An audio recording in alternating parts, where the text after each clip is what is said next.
Of my 87-year-old mother, who is the second generation of pioneers for this province. My grandfathers opened the northern part of St. Paul, one tree at a time. And my mother is second generation pioneer family. I'm third generation, and here's my fifth generation here. On the long weekend, my mother came to my house on Saturday. She was exhausted. She's 87 years old. She has lung cancer, macular degeneration, and arthritis from working hard most of her life. And she worked very hard to educate her 4 daughters. All of us received really postgraduate and graduate education. So she wanted to better this land. My pioneer grandfather told me when I was studying to become a teacher that I needed to go and get my education so I could have a better life in Alberta. I thank him today because my education allows me to be here in front of you so I can help my mother. My mother was at my house exhausted because her caregiver did not come in the morning in a lodge to help her change and dress up. Her lodge contractor changed on August the 1st.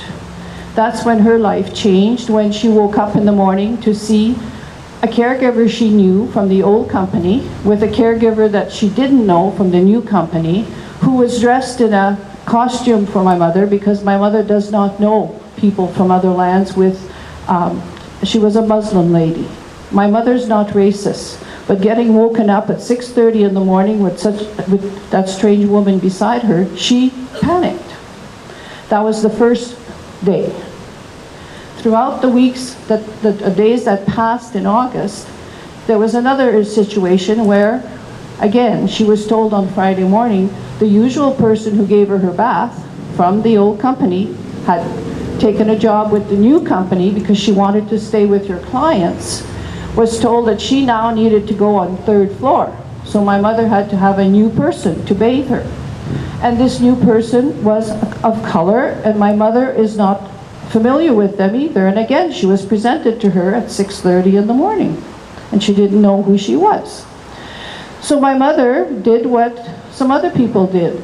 She said, no, I'm not taking a shower. I'm not getting this person to look after me right now. I'm scared. So that she did not get her shower that day, and I came to see her that day, and she got an anxiety attack, and I had to call in the paramedics because her breath was, she has lung cancer, and she was short of breath.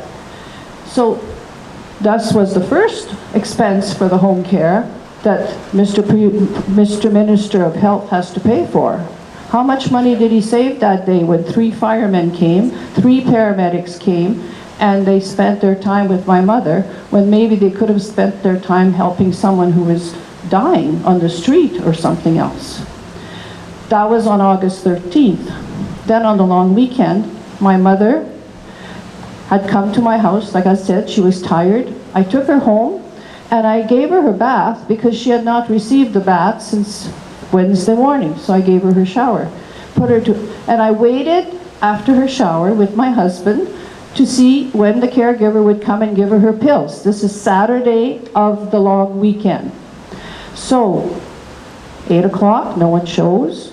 8:15, 8:30, 20 to 9, I decide to give my mother her medication to make sure she has her medication. And lo and behold, during the night she falls at 1:30 in the morning on Sunday morning. She fell out of her bed.